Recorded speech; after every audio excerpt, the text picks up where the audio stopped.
mommies! Welcome to my channel. So, in this video, pag-uusapan natin kung paano nga ba magpa-birth ng baby. So, lahat ng share ko sa inyo based from my experience. Pag-uusapan lang din natin kung kailangan nga ba talagang mag-birth ni baby every after feeding? At kung bakit nga ba kailangan nating ipa-birth yung mga babies natin? Mommies, alam nyo, kaya pala kailangan nating ipa-birth yung mga babies natin is dahil kapag pinapa-feed natin sila, kapag lumulunok sila, meron na iiwan ng mga air bubbles sa tiyan nila na pwedeng mag-cause ng discomfort sa mga babies natin. So, dun pumapasok, mommy, yung mga sinasabi natin na yung fuzzy si baby, iyak ng iyak, pwedeng kinabag, mga ganun, diba, yung mga sinasabi natin. Pero bago natin ituloy yon, mommy, alam nyo, real talk lang, nung baby si Amira, hindi ko naman talaga alam kung bakit kailangan ipa-burp si baby. Basta alam ko lang, it is necessary na ipa-burp siya. Lahat ng mga mommies yun ang ginagawa, lahat ng mga turo yun ang kailangan daw ipa-burp si baby after niyang mag-feed.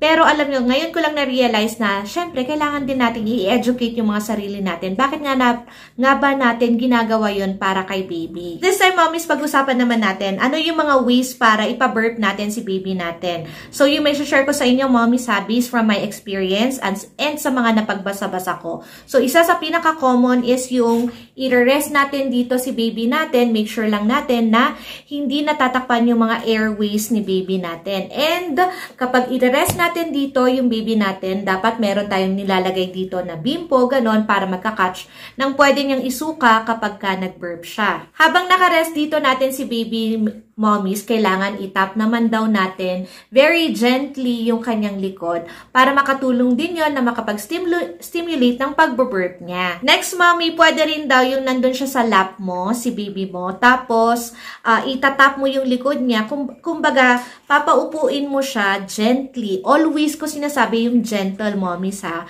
kasi yung mga babies natin hindi pa fully develop yung mga organs nila, yung mga bones nila, so kailangan very gentle yung paghahandle natin sa kanila. So, ipapaupo natin sila sa lap natin and then itatap natin ng gentle din yung kanilang likod. So, depende lang din sa inyong mommies. We always have to make sure kung gagawin natin yon, laging nakasecure yung pagkakahawak natin kay babies natin. Kasi kahit na newborn yan, akala natin one-handers lang sila, so kayang-kaya natin. Pero kung minsan, meron yung times na tayo, na out of balance, ganyan. Alam niyo, share ko sa inyo.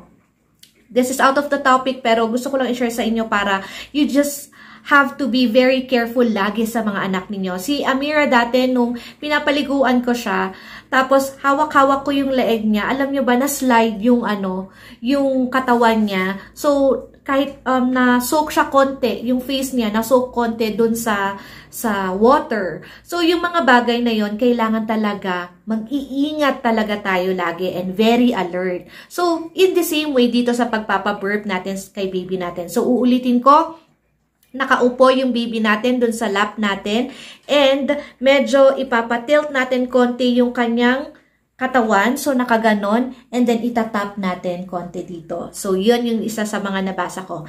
And number 3 naman, mommy, is yung nakadapa si baby dun sa kamay mo. Tapos, yun, parang nakadapa siyang ganyan. Ito, dito ako sanay, guys. Dito talaga ako sanay, mommies, na magpa-burp kay baby. Kung hindi nakaganon, more on yung nakaganon, mas nakaka-burp siya. Alam niyo, magkakaiba naman talaga yung babies natin. Pero si Amira nun, mas palagi siya nakaka-burp madalas kapag ganon yung pagkakahawak ko sa kanya.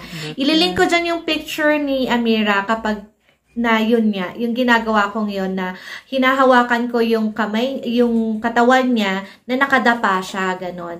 And gentle tapping din as usual. So, yun lang, mommies, yung mga masashare ko sa inyo. Ngayon, pag-usapan natin, kailangan ba lagi na nagburp si baby every time na ipapa-burp natin yung mga babies natin? Alam nyo, isa ito sa mga tanong ko dati, na curious ako kasi hindi naman all the time nagbo-burp yung mga babies natin. Yung anak ko, hindi siya all the time na ipapa-burp ko, magbo-burp siya. Hindi eh. So, ang tanong dyan, kailangan ba, necessary, na antayin natin maka-burp si babies natin? So, ang sagot daw dyan, mommies, ay, hindi naman daw pala kailangan, mommies, na every time na ipapa-burp natin yung mga babies natin, ay kailangan ay nag-burp siya during that time na pinapa-burp natin siya. Kasi pwede naman daw kasi na wala naman talagang air bubble na naiwan dun sa tiyan niya, kaya wala siyang iba nagbe-burp. Ganon. So, ang pwede lang natin gawin, mommies, para matulungan yung mga babies natin is to keep them elevated kapag ka pinifeed natin sila or after natin silang finid, i-elevate natin, parang ipapa-burp lang din natin sila. Ganon. Pero wag tayong mababaliw na bakit ang tagal na hindi pa lang siya nagbe-burp. Huwag tayo ma-frustrate dahil hindi siya nakapag-burp dahil okay lang daw yon. Again, mommies, ang pwede natin gawin, i-elevate natin siya while we are feeding yung babies natin. So, for example, pagpapa-feed natin siya, hindi nakaganon, nahigang-higa. So, medyo pa ganon siya kapag fini-feed natin. And then, kapag, for example, pagkatapos niyang kumain, i-elevate natin, pwedeng nakaganon siya or katulad din ng ginagawa natin pag pinapa-burp natin. So, yun lang mga mommies. I hope nakatulong tong video na ito sa inyo. I would really appreciate it if you like and subscribe to my channel. Always think positive and let's empower other mommies. Huwag nating ibubuli yung kapwa nating mommies.